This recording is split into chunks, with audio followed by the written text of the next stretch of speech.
Namun pada prakteknya ya ini menurut Milan di bukunya, beberapa perusahaan jasa konsultasi, bahkan untuk perusahaan yang besar sekalipun, kadang-kadang dia mengesampingkan ini ya, default all day talent.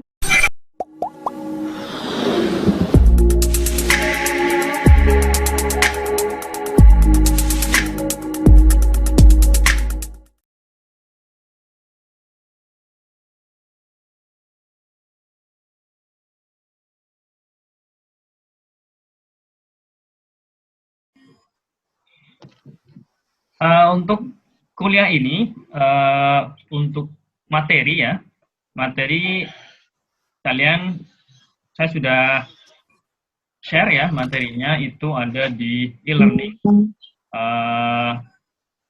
Kalian bisa download ya materinya yang ada di e-learning, baik PPT-nya maupun ada materi yang lain yaitu tentang panduan memulai bisnis jasa konsultansi. Itu kalian bisa download di sini. Dan bahan yang ingin saya sampaikan semuanya juga ada di bukunya Milan Kuber ya. Yang di e-learning juga sudah saya sampaikan. Management of Consulting di bab tentang managing consulting firm ya. Ini ada di part 14 di halaman 607. Ini ada berapa chapter sampai ke chapter 35. Jadi ini ya hampir 100 halaman. Ini sebenarnya materi yang cukup banyak yang saya kira nanti tidak bisa saya sampaikan semua, makanya kalian bisa baca sendiri, bukunya juga bisa di-download di e-learning, sudah ada, sehingga saya kira kalian bisa memperkaya materi yang saya sampaikan. Karena ini kuliahnya juga terbatas gitu ya waktunya. Oke. Baik. Kita masuk ke topik kita kali ini. Jadi hari ini kita akan bicara tentang managing consulting firm ya. Sudah ini semua untuk materinya? Sudah download semua? Atau ada yang belum mengunjungi e-learning? Sudah ya? Oke. Sudah, Pak. Sebentar ya.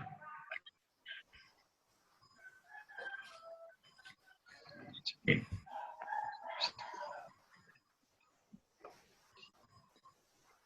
Nah, untuk topik kita hari ini, ada beberapa bahasan yang ingin saya sampaikan. Yang pertama adalah tentang managing professional service, kemudian managing professional worker, managing professional service. Kemarin saya sudah bicara atau sudah saya sampaikan ya, meskipun melalui online ya, itu di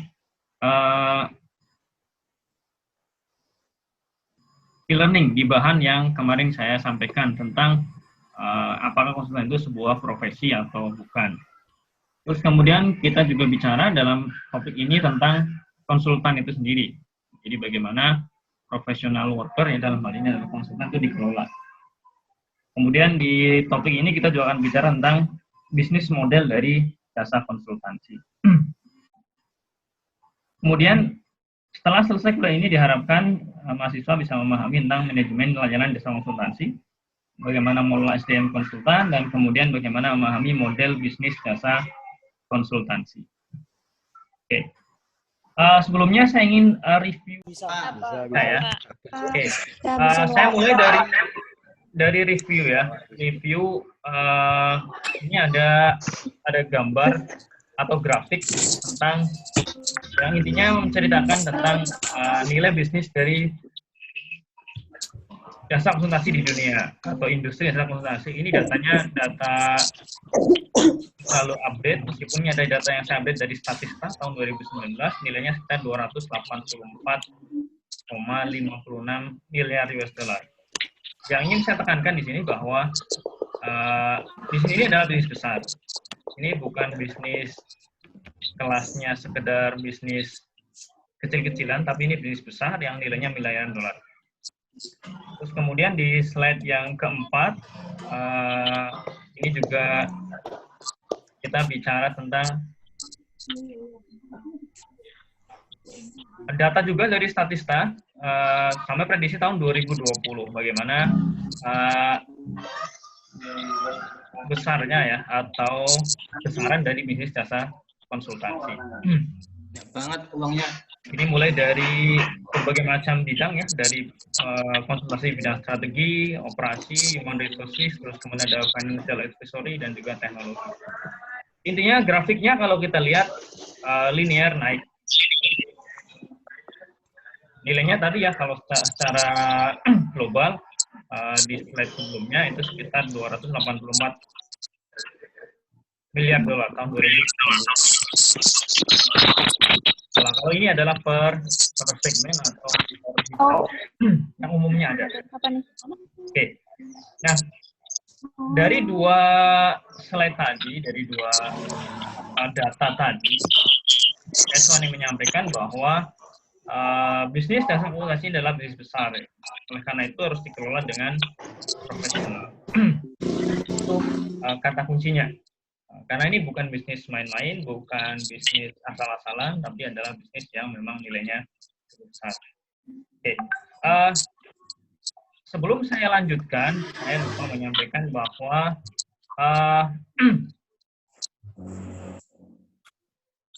kalian bisa baca atau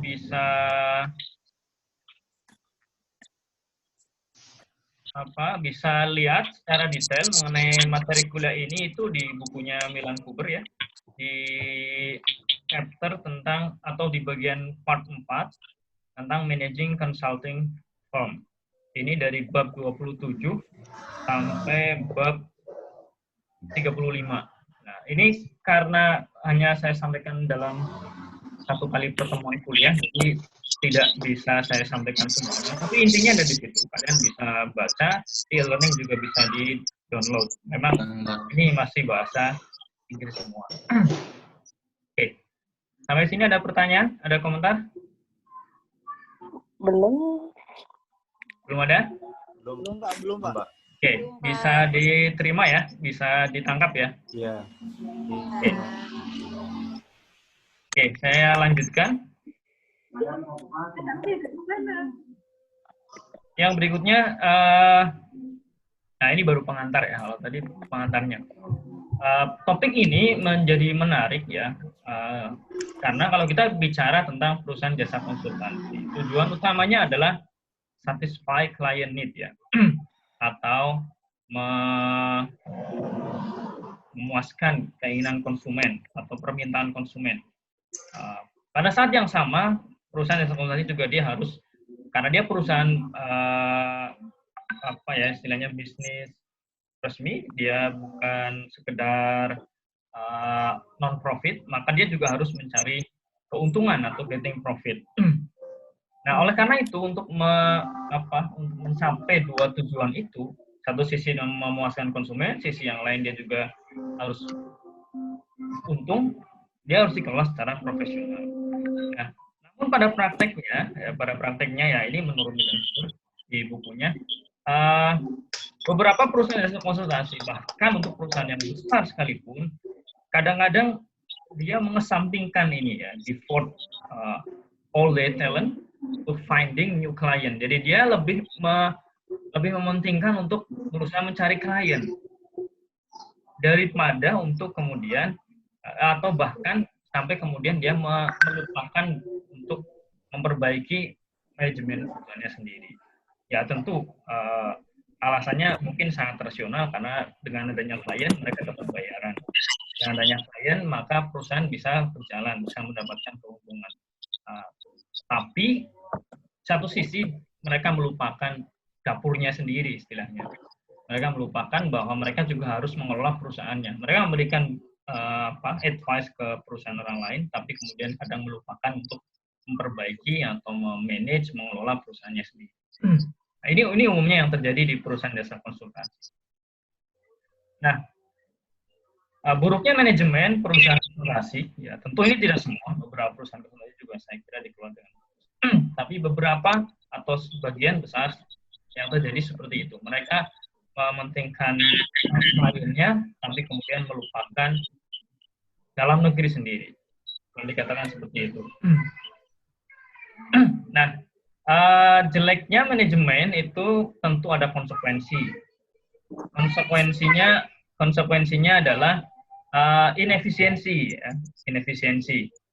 Terus kemudian ada internal konflik, ya. Ada internal konflik. Ya. Ini biasa kalau tidak olah dengan baik, maka akan terjadi internal konflik. Oke. Bentar ya. Kiri bawah siapa? Siapa? Oke. Tadi sampai ini ya, poor managing atau poor management. Konsekuensinya adalah inefisiensi, internal konflik, terus kemudian juga bisa mengganggu dari servis ya atau layanan yang diberikan kepada perusahaan jasa konsultasi.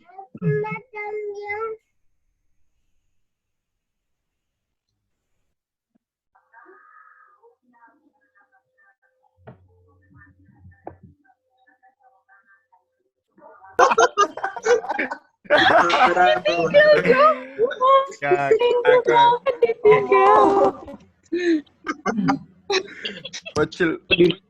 Ya, saya lanjutkan ya.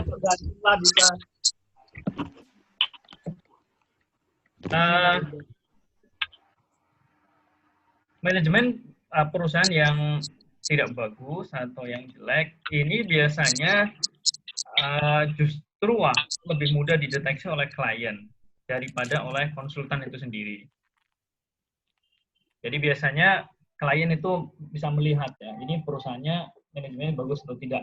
Itu bisa terlihat dari service atau advice yang diberikan. Sehingga kemudian sampai ada semacam joke ya, atau kemudian ada guyonan dari klien kepada konsultan ya. Take your medicine, atau silakan ambil makan sendiri obatnya ya, atau boleh dikatakan ya nasihatnya silakan dipakai sendiri. Kalian memberi nasihat kepada kita sementara kalian sendiri tidak memakai. Sehingga ini juga berakibat pada apa ya? Boleh dikatakan confidence ya dari konsultan ketika dia akan memberikan advice, karena diragukan kepakarannya atau diragukan kemampuannya oleh klien. Jadi poor management selain inefisiensi itu juga mengakibatkan rasa percaya diri konsultan nanti juga akan berkurang, terutama di hadapan klien. Itu kaitannya dengan atau akibat dari manajemen perusahaan yang tidak bagus. Oke. Kemudian yang berikutnya, kalau kita bicara tentang manajemen perusahaan jasa konsultansi ya, paling tidak ada dua perspektif ya, dua perspektif yang kita bisa lihat bagaimana perusahaan konsultansi itu bisa di-manage dengan baik. Yang pertama adalah dari sisi professional service. Jadi bagaimana memberikan layanan secara profesional. Terus kemudian yang kedua adalah dari sisi konsultansi itu sebagai sebuah bisnis. Jadi mengelola perusahaan jasa konsultasi bisa atau manage perusahaan jasa konsultasi dengan baik itu bisa dilihat dari dua aspek. Yang pertama adalah dari sisi profesionalnya, kemudian yang kedua adalah dari sisi bisnisnya. Kenapa dari sisi profesional? Kemarin saya sudah bicara di topik sebelumnya ya, meskipun mungkin kalian belajar sendiri tentang profesionalisme konsultan. Konsultan adalah profesi ya, meskipun ada beberapa orang yang dia debatable ya, meragukan atau kemudian beberapa orang menyaksikan bahwa konsultan itu sebuah profesi. Beda dengan dokter, pengacara, yang lain yang mereka punya pendidikan khusus gitu ya. Nah, konsultan nggak ada pendidikannya, sehingga kemudian beberapa orang menyaksikan ini sebuah profesi atau tidak. Oleh karena itu, ketika kita bicara manajemen perusahaan jasa konsultasi, ada dua aspek. Yang pertama adalah aspek profesional, yang kedua adalah aspek bisnis yang perlu kita pahami. Nah, kemudian beberapa hal yang lain yang juga perlu dipertimbangkan dalam mengelola perusahaan jasa konsultasi itu adalah tadi ya, professional service, terus kemudian ada client, terus kemudian knowledge management. Kita akan bicara sedikit tentang knowledge management. Terus kemudian ada professional worker atau konsultan itu sendiri, cost and fee, marketing, terus kemudian ada structure atau struktur perusahaannya. Dua hal terakhir ini mungkin tidak akan saya bicarakan kali ini karena keterbatasan waktu ya. Jadi nanti kalau memungkinkan, saya belum menyampaikan tapi saya sudah melampirkan di e-learning ya, itu ada tambahan materi tentang bagaimana kalau ingin mendirikan perusahaan jasa konsultasi.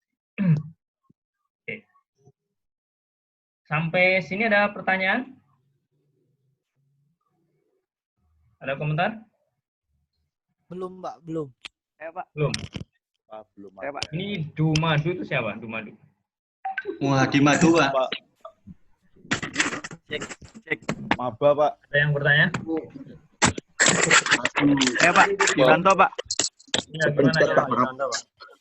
Yunanto, Pak, mau tanya, Pak. Ya, silakan. Ya. Tadi terkait bahwa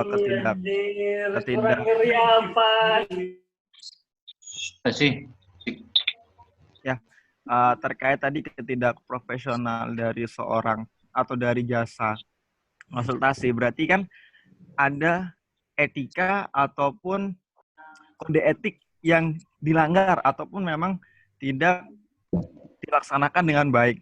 Lalu bagaimana peran adakah nggak sih Pak, kalau seandainya kita sudah buka jasa konsultasi itu ada yang mengawasi gitu? Artinya ada yang menjaga kode etik kita tetap baik. Kalau seandainya bank kan, kalau keuangan bisnis online ada OJK. Tapi apakah kalau jasa konsultasi juga ada yang mengawasi kinerja seperti itu, Pak?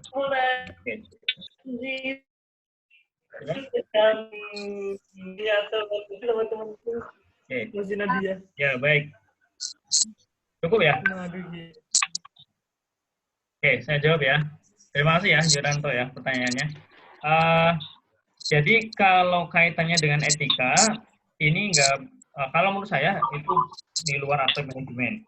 Nah, kalau siapa yang mengawasi kalau misalnya kaitannya dengan etika itu adalah asosiasi.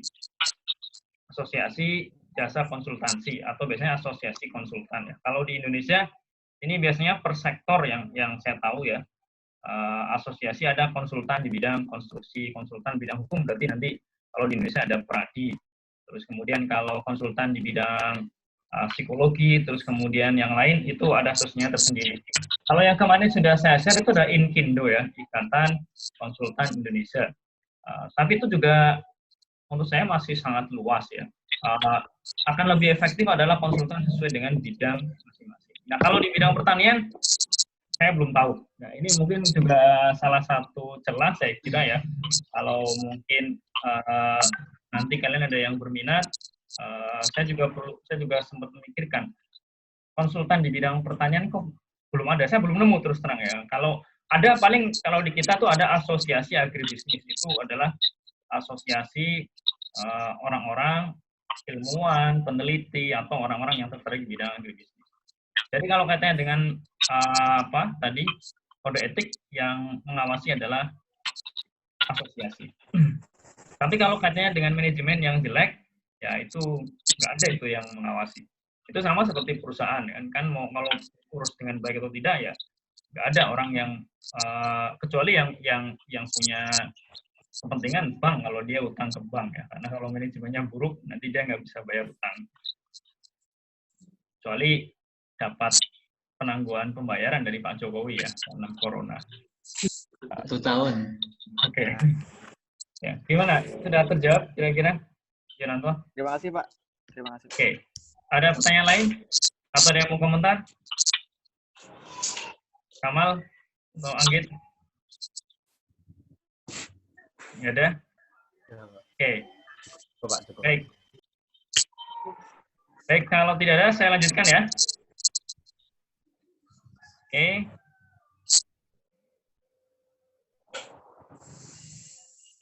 Saya lanjutkan mengenai tadi topiknya sampai mana ya? Oke.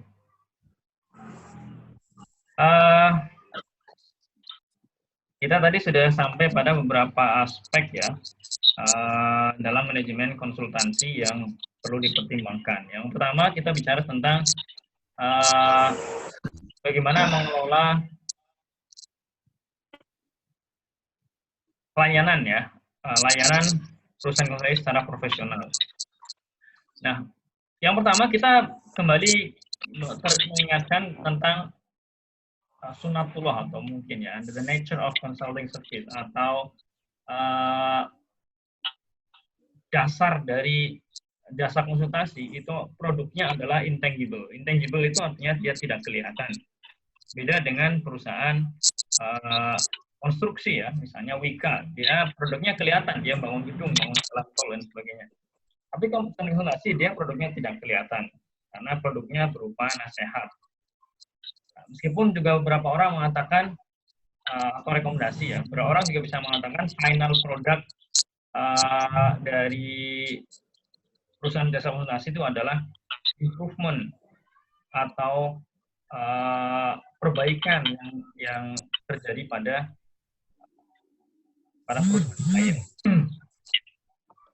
Itu apa ya istilahnya hal yang perlu kita pahami. Kemudian yang berikutnya, kalau kita bicara tentang memperbaiki atau mengelola layanan perusahaan secara profesional, karena produk jasa konsultasi ini intangible atau tidak terlihat, maka biar untuk meningkatkan biar lebih profesional, beberapa orang menyarankan untuk bisa istilahnya mengurangi ketidakpastian dari produk tangibility atau kelihatan produk, yaitu dengan cara misalnya perusahaan bisa membuat satu guideline atau kemudian satu manual atau kemudian satu tahapan-tahapan gitu ya atau panduan yang bisa diberikan kepada klien.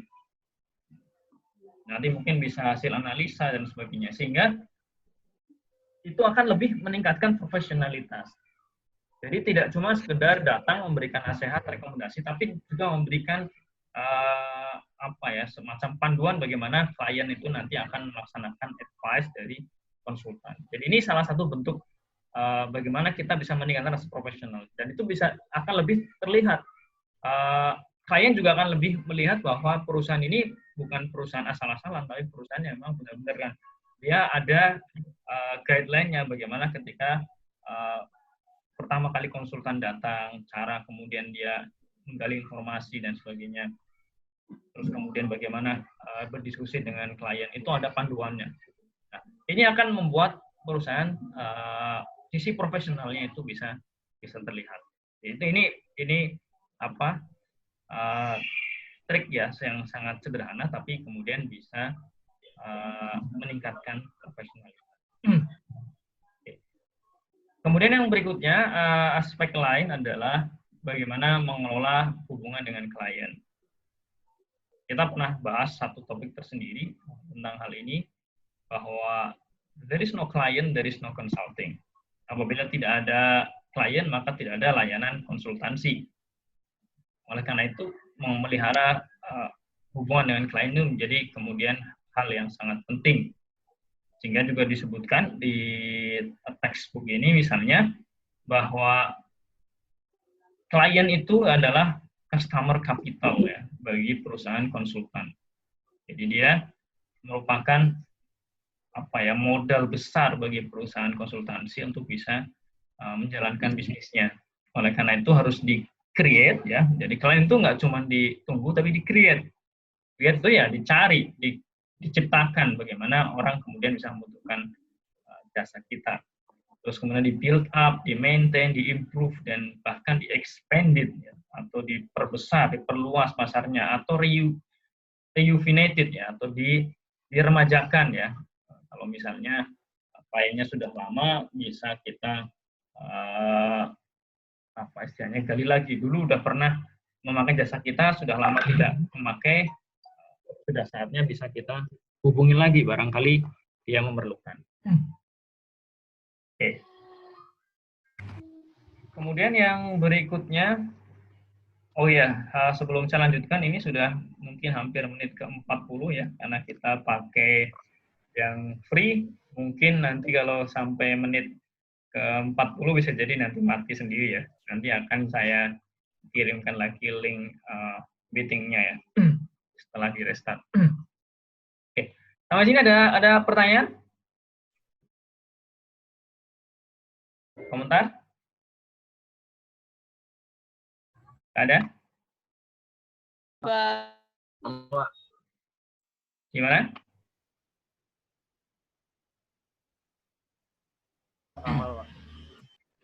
Interupsi Pak, Kamal. Ya silakan Kamal. Krik-krik.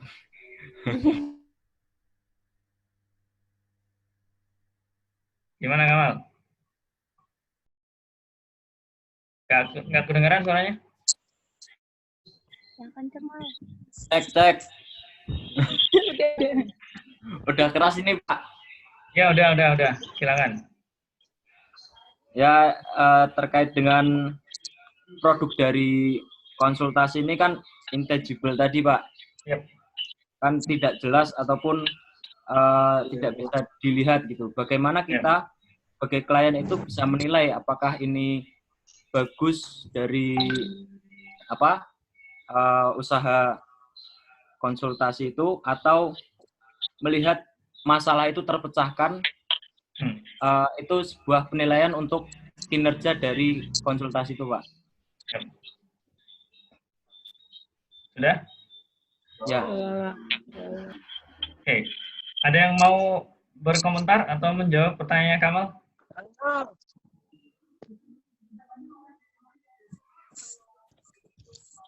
Ada?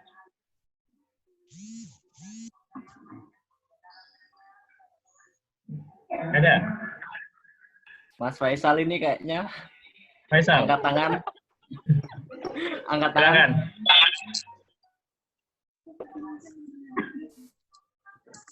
Mana Faisal?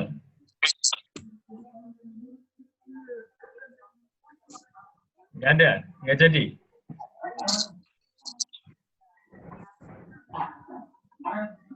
Oke, baik ya. Kalau nggak ada yang berkomentar, jadi betul bahwa tadi sudah saya sampaikan bahwa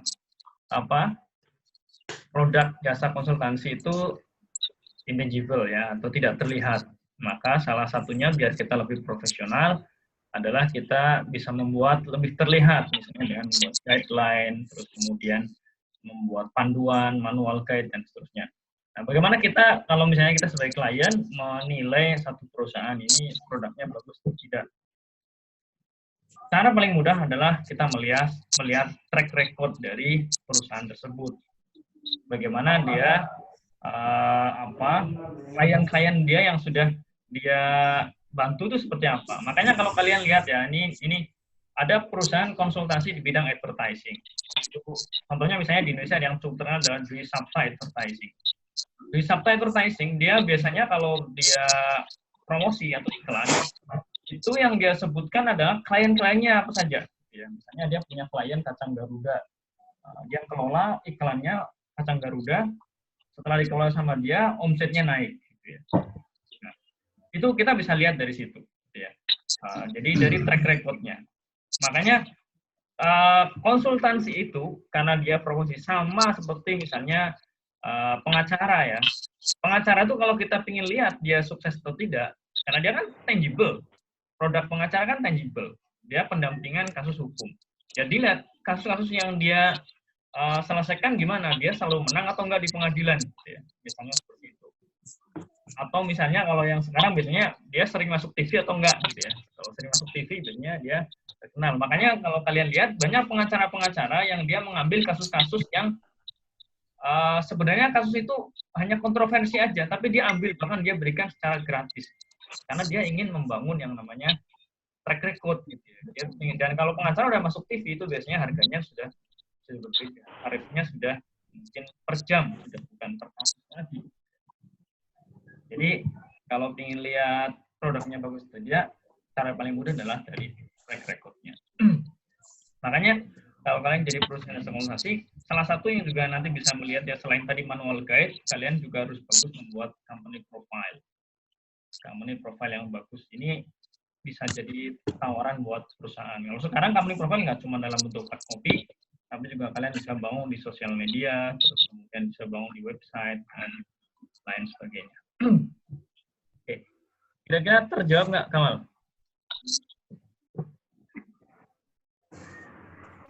Jelas terjawab, Pak. Terima Oke. kasih. Ya. Saya lanjutkan ya.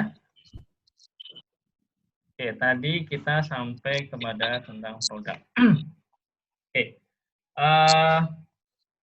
Kita tadi bicara tentang client relationship. Saya kira saya tidak perlu membahas secara detail mengenai ini. Kita sudah pernah membahas sebelumnya ya, lebih detail tentang bagaimana membangun hubungan klien dan konsultan. Klien itu sangat penting. Kemudian yang kedua, yang berikutnya adalah knowledge management. Nah, knowledge management ini juga menjadi penting. Saya nggak tahu kalian pernah mendengar istilah knowledge management atau tidak. Harapan saya tentu kalian sudah tidak asing dengan istilah ini. Apa sebenarnya knowledge management? Kita bisa lihat kembali ke tadi produk dari konsultansi. Produk konsultansi adalah nasihat atau advice. Nah, untuk bisa memberikan advice yang baik, konsultan itu tentu harus punya knowledge, punya pengetahuan, punya wawasan yang baik. Bagaimana dia memberikan nasihat kalau dia sendiri tidak punya ilmu, tidak punya sesuatu yang bisa diberikan kepada klien.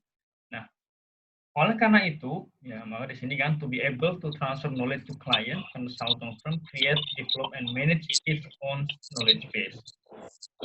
Jadi konsultan atau perusahaan jasa konsultansi itu juga selain dia memberikan advice, dia harus mengelola ini. Konsultannya juga harus disekolahkan, konsultannya harus di training, konsultannya juga harus dididik sehingga kemudian bisa memberikan konsultansi yang baik. Dan ini sebenarnya bukan hal yang bukan hal yang baru ya, dan saya kira kebanyakan perusahaan yang sudah profesional pasti akan tahu dan akan sadar akan pentingnya hal ini ya. Ada beberapa hal yang mungkin harus selalu diupdate, misalnya tentang teknologi informasi, kan selalu update. Kalau nggak update, bagaimana konsultannya megang HP saja dia tidak bisa. Atau misalnya sama seperti ini ya, kita kondisinya sekarang karena virus corona, kita diharuskan bekerja dari rumah. Nah, kalau kita tidak punya pemahaman, sederhana aja misalnya bagaimana mengelola pertemuan seperti ini secara online. Kalau tidak bisa, ya kita tidak bisa kerja. Gitu. Ini kan hal yang sederhana. Tapi nyatanya kan mungkin tidak semua orang paham atau terbiasa dengan hal ini. Meskipun ini sebenarnya kan sangat mudah, apalagi bagi kalian generasi Z ya, yang sangat familiar dengan teknologi informasi. Jadi utamanya adalah hal-hal yang kalau kita bicara knowledge apa yang kemudian harus selalu diupdate, selalu di-manage adalah hal-hal yang perkembangannya sangat cepat. Itu yang harus selalu diupdate. Gitu ya. Kalau teori mungkin dia tidak berkembang sangat cepat, tapi kalau misalnya teknologi informasi, internet, terus kemudian hal-hal lain yang berkembang sangat cepat itu harus dikelola sehingga semua bisa update gitu ya, tidak ketinggalan jalan. Jangan sampai malah kliennya lebih pintar daripada konsultannya. Oke.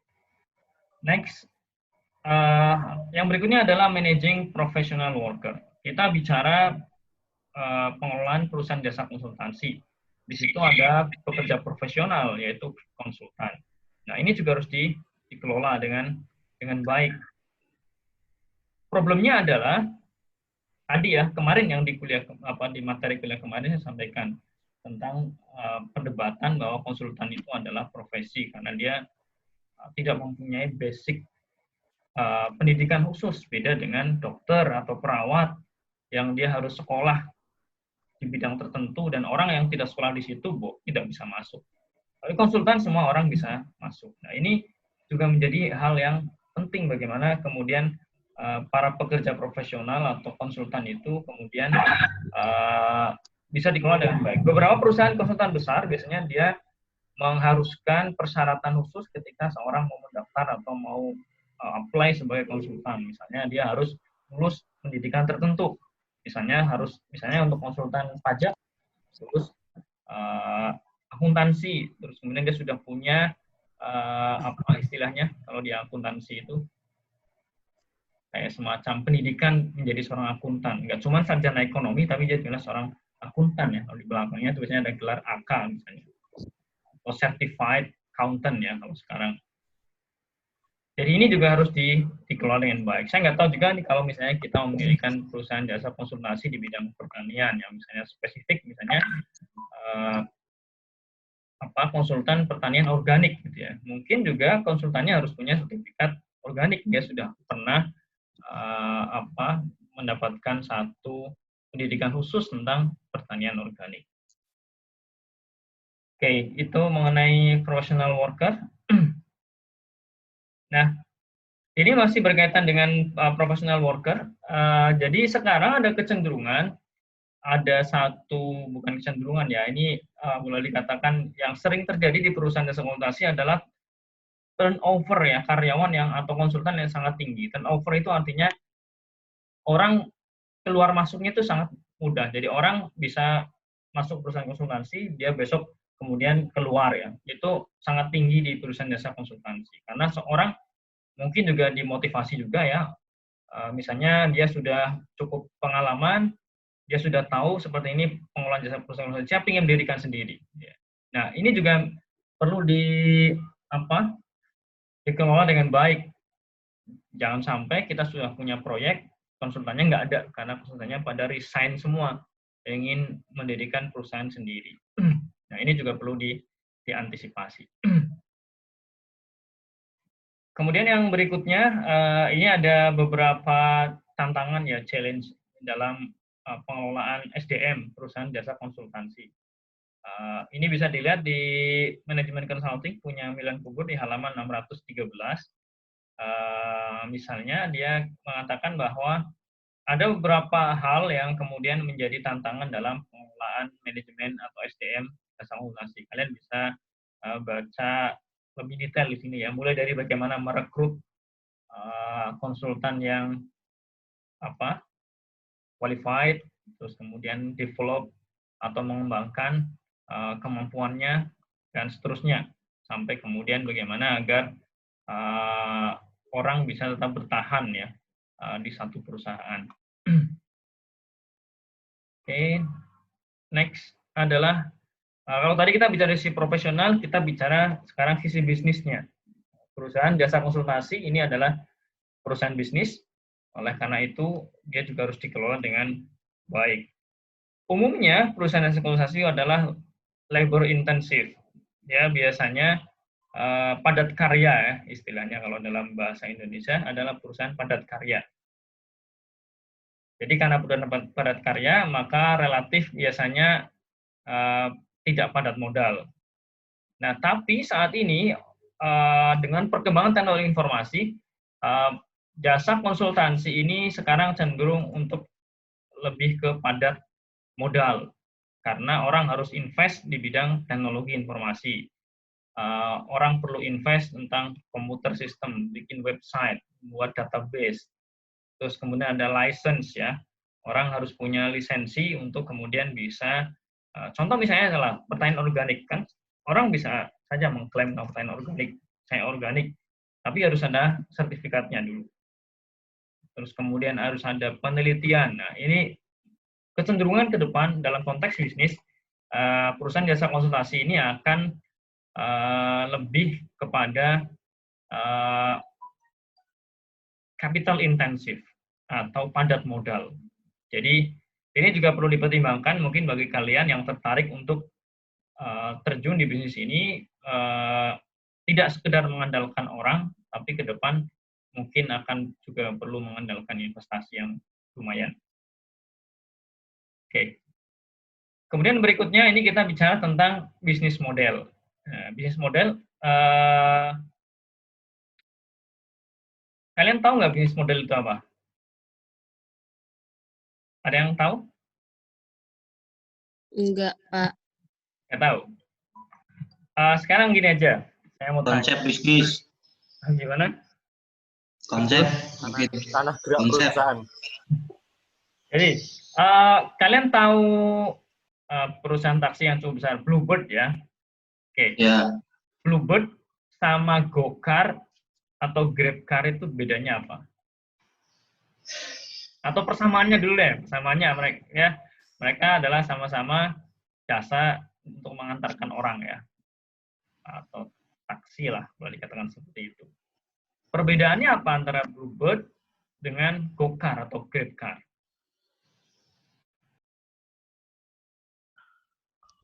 Model bisnisnya, Pak. Ya, apa model bisnisnya yang membedakan? Kalau Bluebird itu benar-benar mengandalkan fisik bahwa dia tuh taksi seperti itu. Dia tuh taksi gitu. Jasa angkut labelnya taksi.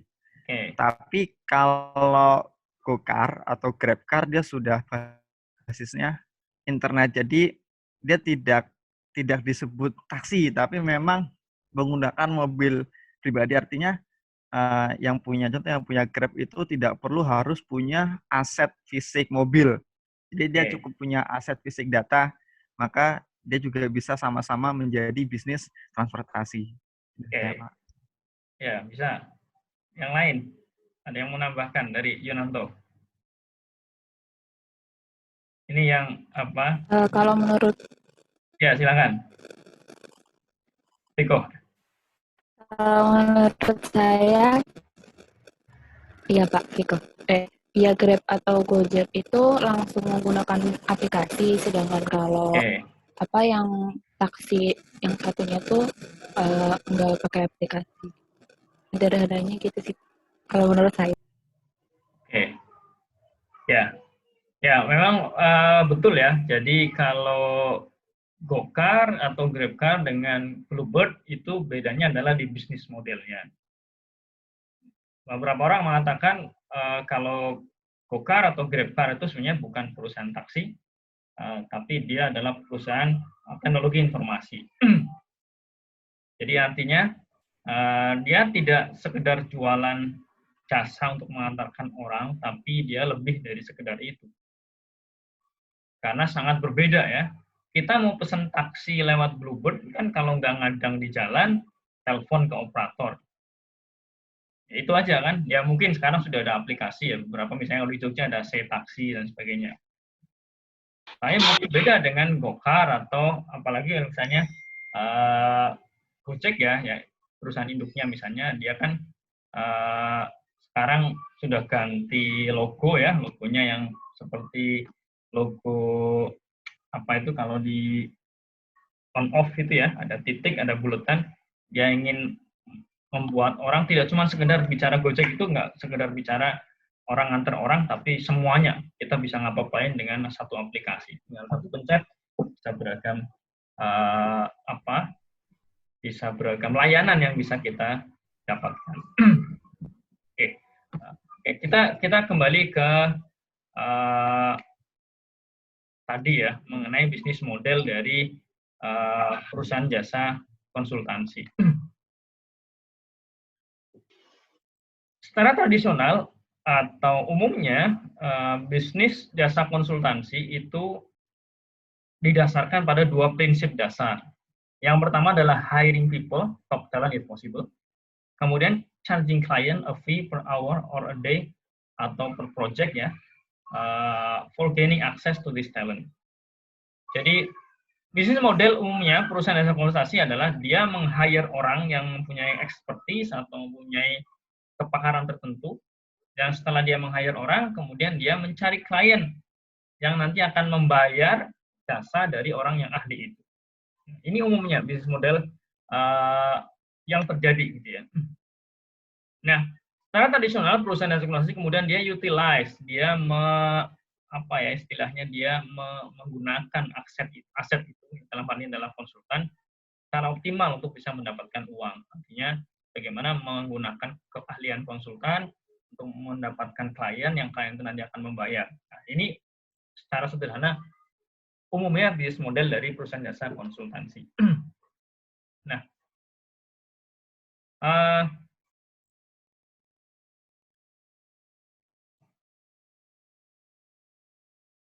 kemudian yang sekarang yang terbaru,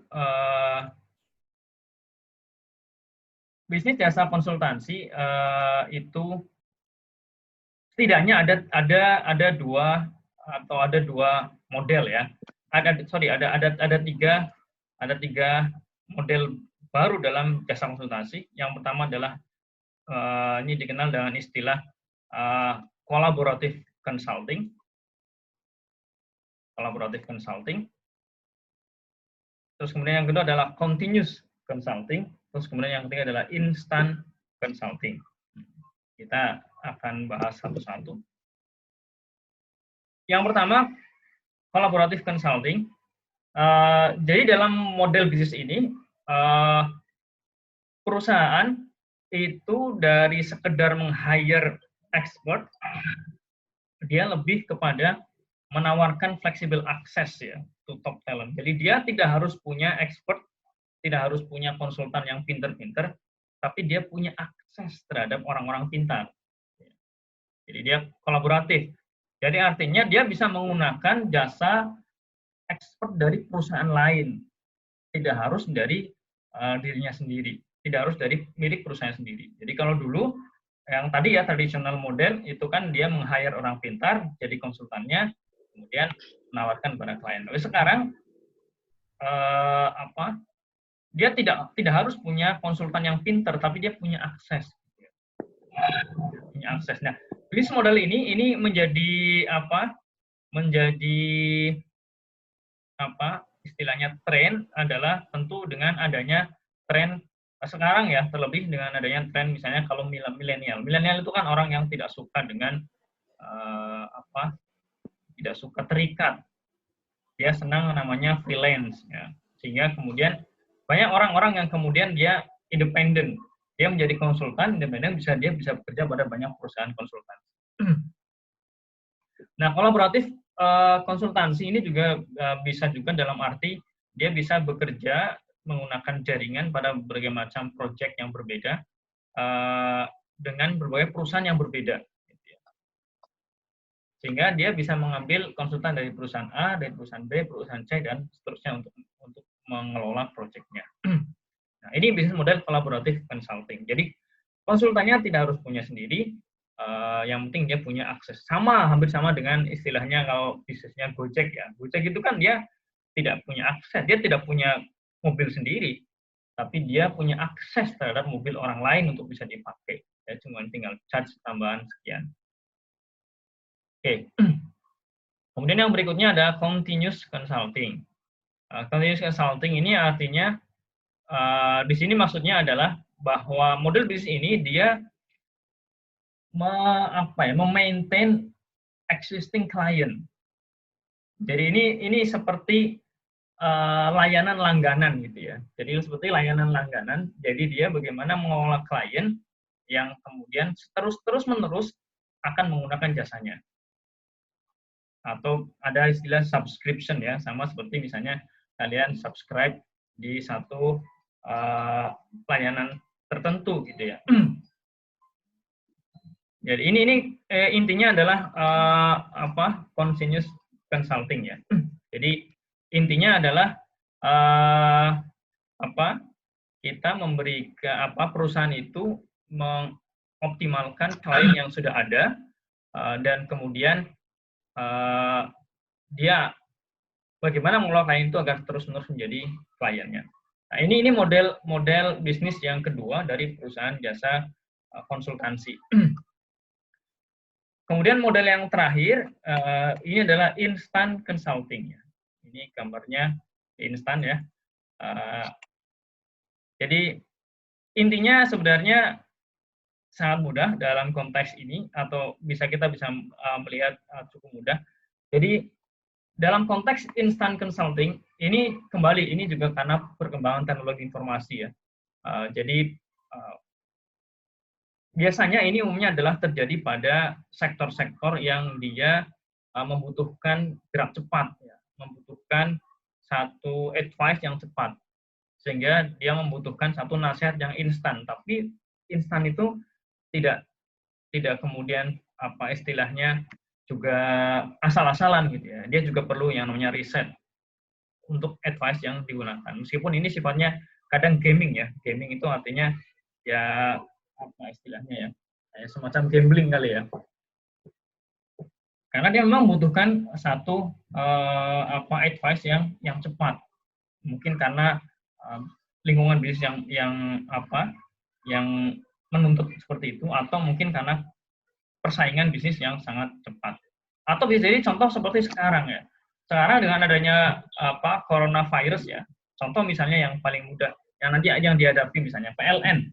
Ya, ini sekarang lagi isu kan. PLN dia tidak mungkin petugasnya untuk yang pasca bayar, petugasnya kan nggak mungkin datang ke rumah-rumah karena namanya juga sekarang sedang social distancing ya. Kita harus tidak boleh kemana-mana. Bagaimana dia mengecek pembayarannya, karena PLN kan masih jadul ya, istilahnya saya masih jadul. Orang untuk tahu PLN untuk tahu pemakaian meteran tiap pelanggannya, dia harus didatangi tiap rumah. Itu kan menurut saya sangat ketinggalan zaman untuk era teknologi saat ini. Tapi nyatanya masih dilakukan oleh PLN. Nah, bagaimana ketika misalnya kondisinya seperti ini, tidak mungkin petugasnya datang gitu ya. Jadi kan PLN juga akhirnya hanya menggunakan metode sederhana, mengambil rata-rata. Ini mungkin harusnya ada solusi bagaimana memecahkan masalah ini. Atau kemudian perusahaan-perusahaan lain yang dia harus bekerja dari rumah, bagaimana ini mengelola tenaga kerjanya biar orang tidak bosan dan sebagainya. Ini saya kira ini perlu ini yang namanya instant consulting di saat-saat seperti ini. Jadi memang karena lingkungan yang sangat mendesak. Oke. Sebelum saya lanjutkan, ada pertanyaan? Cukup jelas?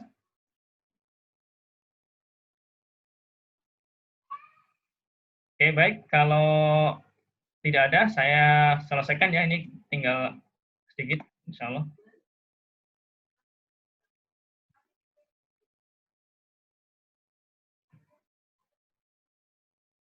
Oke. Yang terakhir, ini topik terakhir, ini berkaitan dengan uang ya. Bagaimana mengelola fee ya, atau mengelola pemasukan bagi perusahaan konsultansi. Tadi kita sudah bicara klien, bicara SDM, terus kemudian bisnis model. Nah, ini terakhir adalah kita bicara uang. Jelas, namanya perusahaan, dia bisnis, dia bukan charity, bukan lembaga sosial. Sebagaimana bisnis yang lainnya, untuk survive, perusahaan jelas membutuhkan cash ya, membutuhkan pemasukan. Sementara problemnya adalah bagaimana kemudian menentukan fee ya, karena konsultan itu dibayar berdasarkan fee. Bagaimana kemudian fee itu yang fair dan equitable. Fair itu artinya yang adil, equitable ya artinya memang sesuai ya. Kita tidak terlalu murah juga tidak terlalu mahal. Nah, pertanyaannya adalah bagaimana kemudian perusahaan bisa menentukan tarif ya yang fair and equitable tersebut.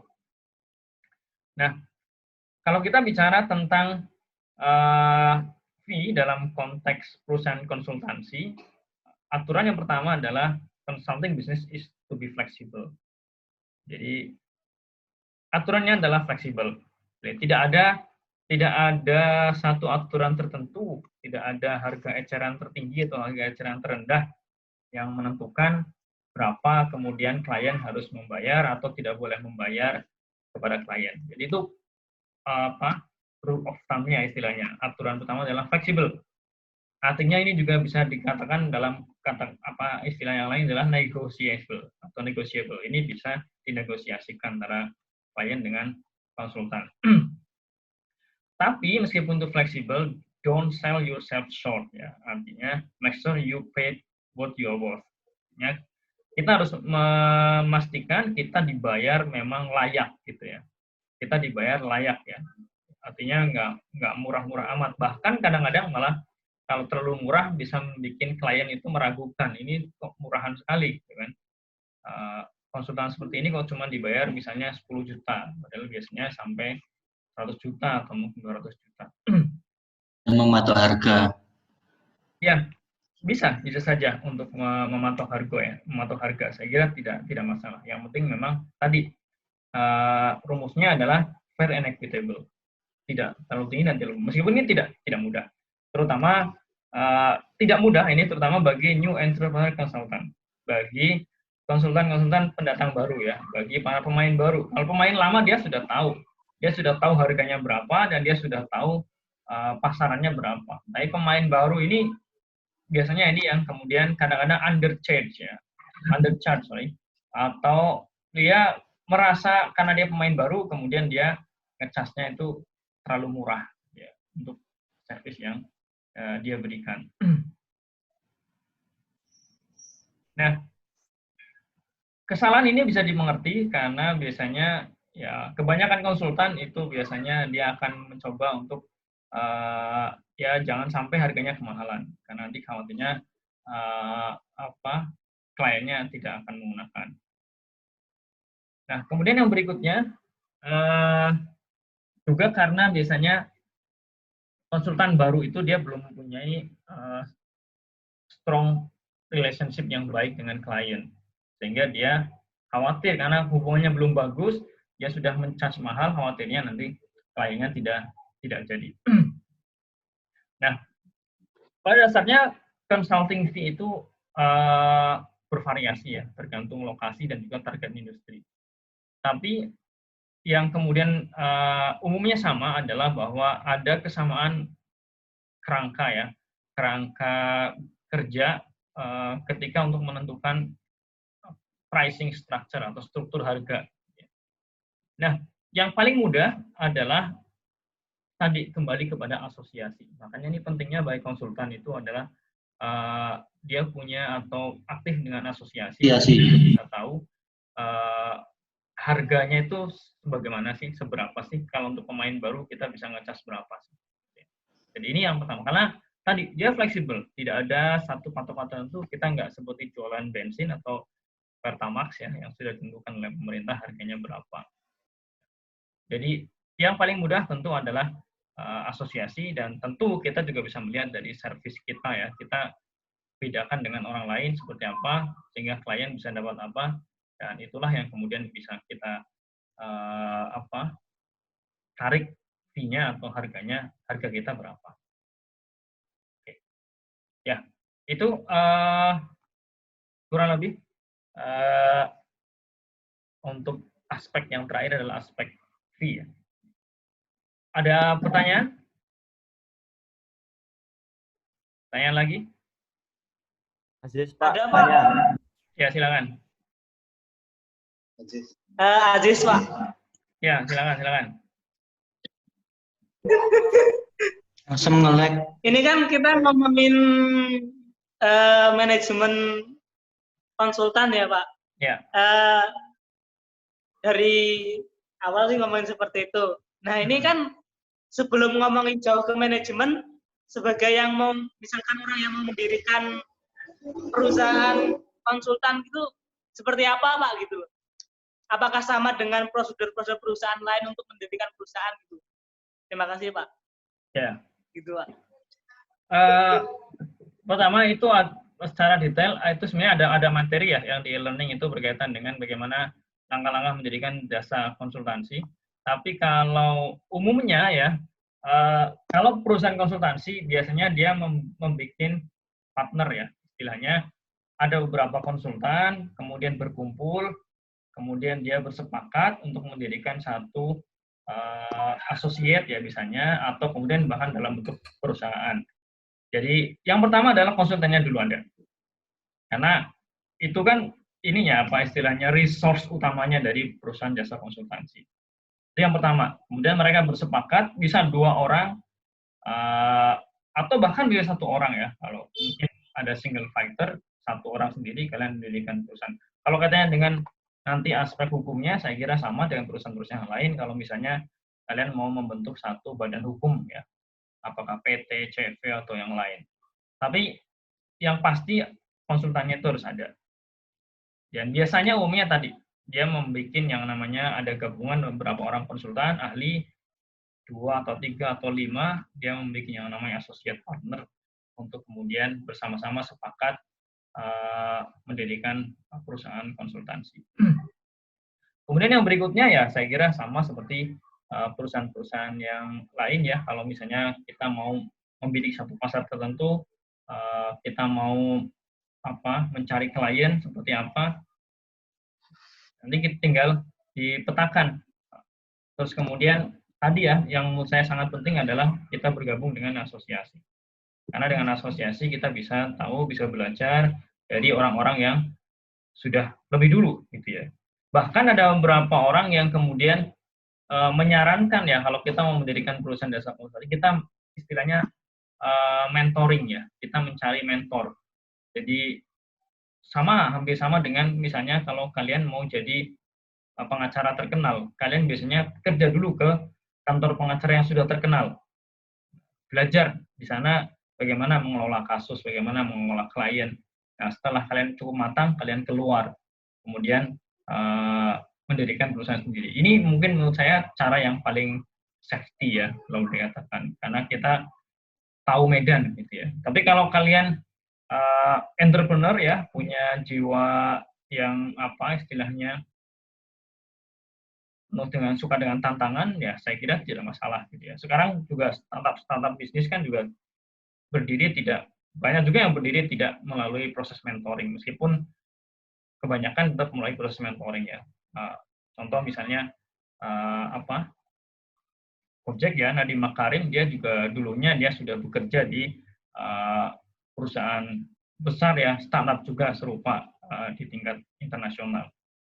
Jadi saya kira menurut saya seperti itu gitu ya. Kalau ingin mendirikan perusahaan jasa konsultansi, yang pertama konsultannya ada, terus kemudian dia membuat associate, atau yang safety kalian sekolah dulu istilahnya ke perusahaan konsultan jasa konsultasi yang sudah mapan gitu ya. Nanti kalau sudah dapat ilmunya, sudah tahu medannya, kalian dirikan perusahaan sendiri. Seperti itu, gimana? Cukup terjawab? Atau ada pendapat lain mungkin dari yang lain? Atau feedback dari Aziz?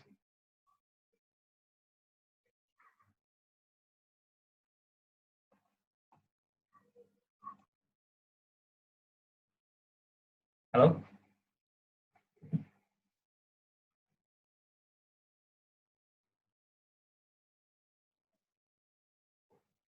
Ini sepertinya mati ya?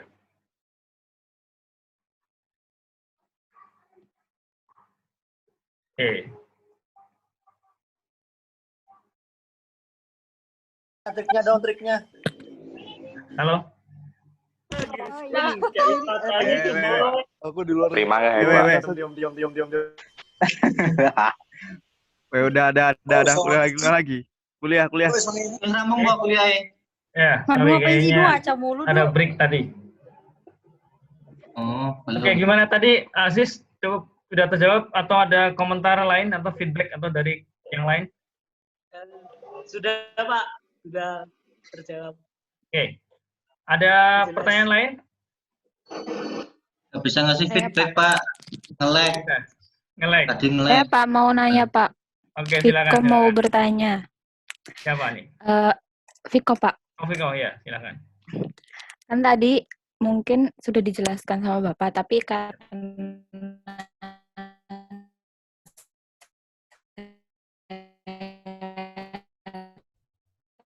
Halo? Kan di awal ada materi tentang jasa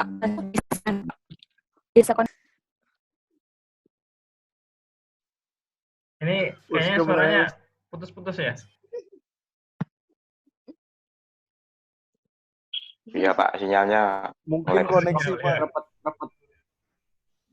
Coba diulang. Ayo kok bisa kok. Diulang kok. Ada trouble Pak. Ada trouble. Lewat tes. Lewat ya, chat. Tes udah masuk belum ya? Sudah masuk, silakan. Kan tadi di awal ada materi tentang jasa konsultasi itu merupakan bisnis besar dengan omset miliaran dolar. Nah, itu kan agar dapat omset miliaran dolar itu harus dikelola dengan secara profesional. Nah, pertanyaan saya itu, apakah ada standar khusus bagaimana kita menjadi profesional agar feedback yang diberikan klien ke kita itu bisa Pak, itu menghasilkan ya dibisniskan itu bisa menjadi omset yang miliaran, mendukung pernyataan tentang omset miliaran dolar tersebut. Kayak gitu. Maksudnya seperti itulah, Pak. Kasih. Oke. Ada yang mau berkomentar untuk pertanyaannya Viko? Ini pertanyaan bagus tentang profesionalitas. Ada?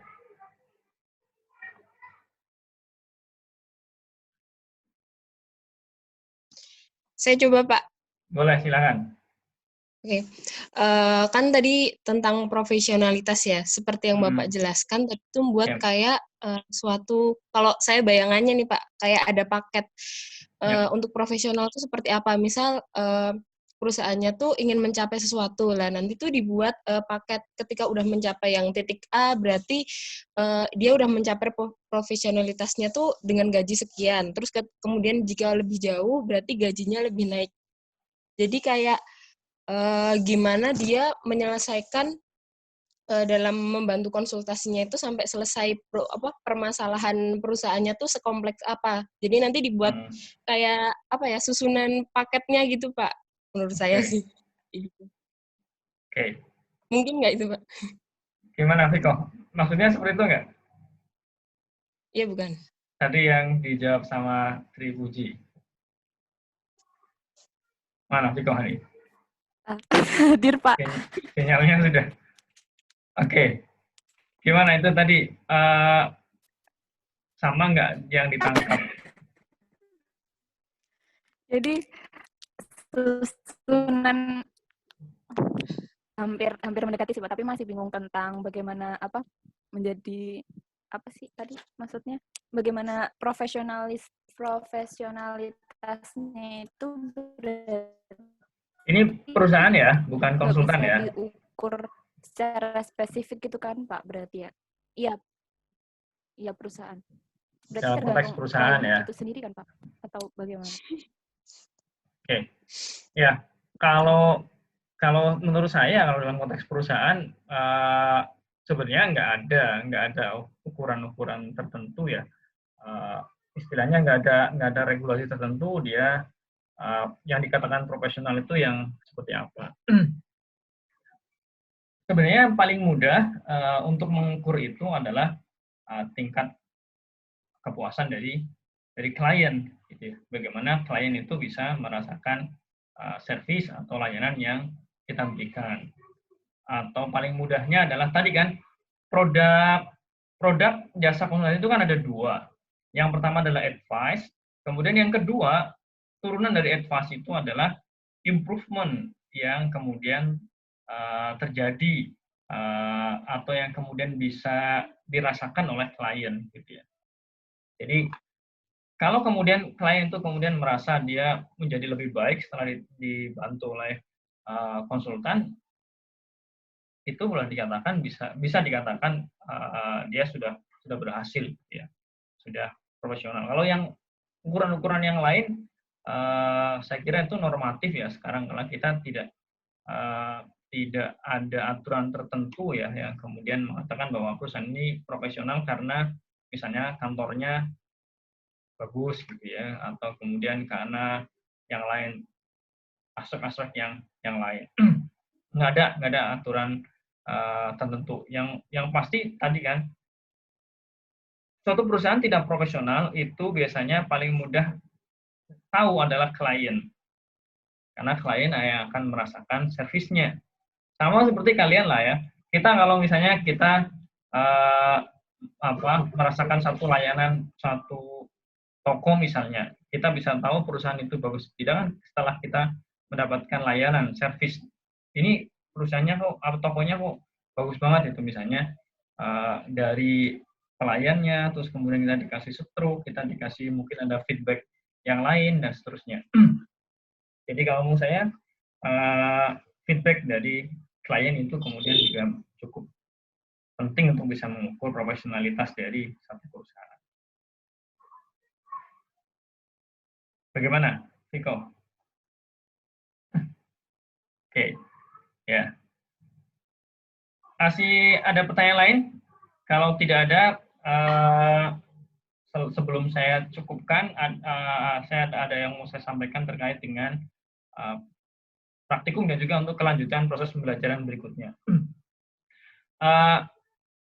Saya sebenarnya kemarin sempat agak ragu-ragu kaitannya dengan mengadakan kuliah online seperti ini ya, karena ini juga kaitannya dengan kuota ya, yang mungkin nanti akan kalian habiskan ya. Menurut survei sederhana kemarin saya nyoba dengan teman-teman, itu paling enggak ada yang mengatakan bisa sampai habis 200 mega. Kalau saya mungkin nggak ada masalah ya, karena di rumah ada wifi, atau mungkin yang di rumah atau yang masih di kampus itu nggak ada masalah. Tapi bagi yang sudah di kos-kosan gitu ya, memakai paketan ya, ini mungkin juga akan mempengaruhi kondisi sosial ekonomi dalam negeri masing-masing gitu ya. Nah, ini saya tawarkan karena kalian juga nanti kuliah juga dengan yang lain yang mungkin juga harus menggunakan video conference seperti ini. Kalau ini adalah pertemuan yang ke-11, berarti untuk kuliah itu masih ada 5 lagi ya, plus ujian nanti berarti 1, berarti masih ada 4 lagi. Kalau menurut jadwal ya, jadwal rencana palingnya ada 4 lagi. Kita masih ada topik di blok terakhir, itu adalah tentang konsultasi di berbagai bidang. Dulu rencananya, dan ini sesuai dengan juga yang tahun kemarin, ini kita menggunakan metode kita bedah buku. Ya. Kita bedah bukunya Milan Kubo tentang beberapa konsultasi di bidang beberapa bidang. Nanti terus untuk bidang agribisnis nanti akan saya sampaikan kuliah. Berarti ada 1 lagi. Yang lain adalah nanti kalian kalau dulu dibagi kelompok, terus kemudian nanti presentasi. Cuman dengan kondisi saat ini ya, kira-kira seperti apa? Kalian ada usul atau tidak? Kira-kira apa akan mengadakan video conference seperti ini untuk perkuliahannya? Paling enggak ya, kalau konseling paling enggak ada 5 kali pertemuan lagi. 4 lah kalau dikatakan. Atau misalnya kalian ada usul lain. Saya belum ada rencana bentuk yang lain ya. Mungkin kalau misalnya nggak memaksakan ya, mungkin saya paling akan 1 atau 2 kali lagi mungkin conference seperti ini. Tapi kalau kalian nggak ada masalah ya kita jalan terus, berarti nanti menggunakan metode seperti ini sampai 4 kali kuliah lagi. Tapi kalau mungkin ada yang keberatan ya, kemarin saya sudah tanyakan ke prodi ya, kira-kira dengan kondisi seperti ini seperti apa? Karena mahasiswa juga kuliah tidak cuma 1 mata kuliah, ada mata kuliah yang lain. Kalau semuanya seperti ini, tiap hari ada misalnya 1 giga misalnya sekali kuliah kan ya lumayan. Karena yang gratisan 30 giga itu tidak bisa dipakai untuk Zoom ya, itu hanya untuk my class e-learning. Mungkin diskon dari prodi, Pak. Ya, kemarin sudah subsidi, Pak, subsidi. Betul. Kemarin sudah saya tanyakan. Subsidi 30 giga gitu loh, Pak. Itu itu nggak bisa dipakai untuk Zoom itu. Saya nggak bisa dipakai. Itu hanya untuk my class. Ya berbentuk uang. Ya, itu kemarin sudah saya tanyakan. Itu sudah saya tanyakan ke prodi dan dijawab sama Bu Eni, itu Pak Warek bidang keuangan itu sedang mengkalkulasi kalau kemudian akan ada subsidi buat mahasiswa ya. Cuman saya belum tahu. Ini jawabannya seperti itu. Semoga aja ini benar gitu ya. Harapan saya benar karena kalian juga kan tidak memakai fasilitas kampus ya, otomatis selama ini, kecuali yang masih di kampus mungkin itu Yunan gak dapet. Kan penghuni kampus. Kalau yang masih di kampus nggak dapet gitu ya. Gratisan, kuotanya habis, kasihan. Ya, kemarin seperti itu. Semoga aja dari kampus ada kebijakan, karena ini kan sudah diputuskan online sampai selesai kan. Baru kemudian nanti setelah Lebaran gitu ya. Otomatis ya mau tidak mau dan kalian sudah tidak boleh lagi ke kampus kan, sebisa mungkin di kosan atau kemudian di rumah. Karena kampus juga sekarang ada larangan kan, dia hanya sampai jam 6 pagi, terus juga hanya hal-hal yang sangat penting. Nanti saya tanyakan lagi ya, Aziz ke Prodi itu. Ini apa? Seperti apa? Oke, in case itu tidak ada, kira-kira kalian seperti apa? Ada usulan atau enggak? Saya minimal 1 kali lagi lah, paling enggak. Minimnya 1 kali lagi. Nanti saya pikirkan minimal ya. Kalau misalnya memang bagus, bisa seterusnya setiap kuliah seperti ini sampai paling enggak 4 kali lagi. Bagaimana? Ada usulan? Learningnya di-upgrade, Pak. Gimana? Learningnya di-upgrade. Ya, e-learningnya memang belum bisa. Sebenarnya, tapi sama aja tetap pakai internet ya. Itu ada Microsoft Teams ya, itu tetap pakai internet. Yang di e-learning masih belum bisa. Coba nanti saya tanyakan. Pakai Zenius atau Kuiper, Pak. Ada gratis di Indosat dan Telkomsel sepertinya. Pakainya apa? Ada buat video conference di sini. Kuiper sepertinya ada, kalau nggak Zenius. Oh, di Zenius itu ya? Bisa ya? Iya. Oke. Nanti coba saya lihat. Ada yang sudah pernah pengalaman pakai itu? Belum, Pak. Belum. Kuiper, kalau Kuiper adanya kuis kayak, ya seperti kuis gitu, Pak. Oke, seperti kuis gitu ya. Oke. Ya paling enggak minimal kalaupun memang harus online dan kalian paling enggak 1 kali lagi ya. Kalau kalian nggak keberatan ya seterusnya 4 kali lagi kita kuliah online, dan nanti ya saya akan pertimbangkan dengan tim teaching yang lainnya untuk treatmentnya seperti apa dengan kondisi saat ini. Oke, terus kita juga praktikum ya, harusnya nanti setelah itu kita praktikum, karena kita praktikumnya setelah kuliah, kita kuliah full. Nah, ini praktikum juga gimana ini? Karena harusnya kalian ke lapangan kan? Harusnya kalian ke perusahaan, dan sekarang nggak mungkin. Gitu ya. Mungkin solusinya kalian ke lapangannya via online ya. Artinya kalian, karena tugasnya dulu kan praktikum grup project-nya itu kalian wawancara ke perusahaan konsultansi, nanti ada beberapa item yang kalian perlu gali. Nah, ini mungkin juga saya kira akan dilaksanakan secara online ya. Tapi nanti kita bicarakan setelah kuliah selesai. Kahut, Pak. Oke. Ada pertanyaan? Kalau tidak ada, saya kira mungkin hari ini cukup. Berarti untuk masukan kalian untuk kuliah online gimana? Kalian selama ini udah berapa kali kuliah seperti ini? Baru pertama. Oh, baru pertama? Sekali, Pak. Sekali, Pak. Sekali. Baru sekali ini? Sekali. Oke. Ya. 2 kali. Yeay. Kahut, Pak. Kenapa? Kahut. Oh, kahut. Ingin main kahut lagi. Ayo main, HP-ku udah gak nge-lag. HP baru nge-lag. Apa enggak ya, kahut ya? Mungkin harusnya bisa ya. Aku karo kanca-kanca Mbak. Oke. Wong akeh wong 30-an iki. Ya, baik. Berarti saya kira sementara itu ya. Nanti kalau kalian ada masukan terkait pelaksanaan kuliah, silakan bisa WA ke saya atau bisa disampaikan melalui media yang lain. Sebelum saya tutup, ada pertanyaan? Tugasnya jangan memberatkan banget, Pak. Oh iya, kemarin sempat dibahas juga. Kasihan sinyal, Pak. Kasihan sinyal, iya. Curhatan dari mahasiswa. Tapi untuk kuliah hari ini saya nggak ada tugas, tenang aja, nggak ada tugas. Wih, mantap. Hari ini Mantap. Kasih jempol, kasih jempol. Saya nggak ada tugas. Ya, jangan dikira tugas itu tidak berat buat dosen ya, karena dosen juga harus ngoreksi, harus bikin soal. Ya, sebenarnya lebih berat dosen sebenarnya kalau ada tugas. Karena kita bikin soal dan mengoreksi. Kalau kalian kan cuma jawab doang, dapat nilai ya. Iya. Iya, Pak. Saya setuju, Pak. Iya, jangan Jadi nge-lag. sebenarnya kalau saya pribadi juga ya jangan banyak-banyak tugas gitu ya.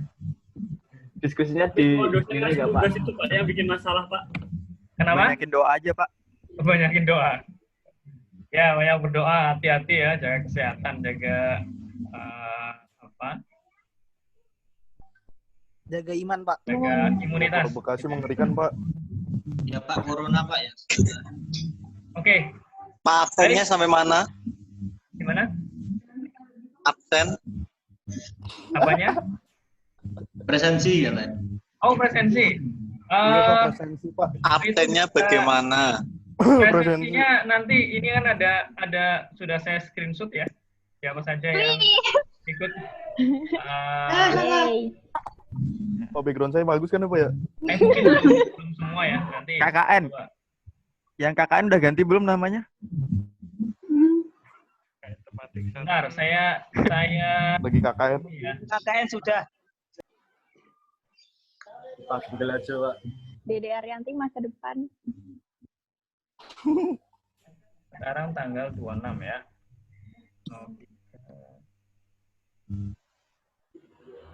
Ganti nggak ya? 2020. Oke.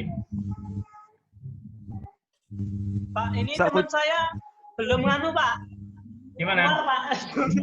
Yang ini, Pak. Adik sama. Teman kamu siapa, teman kamu? Ini saya screenshot dulu ya buat laporan absen ya.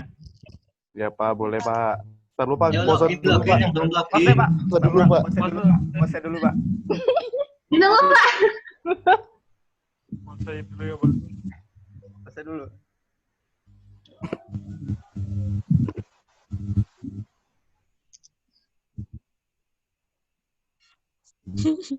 Udah belum, Pak?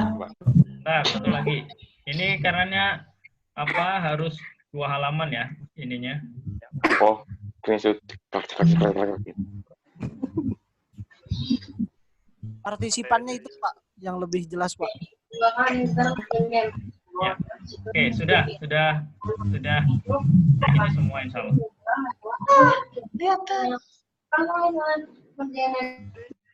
Didiknya. Cuman mungkin ada yang nggak kena gambarnya ya.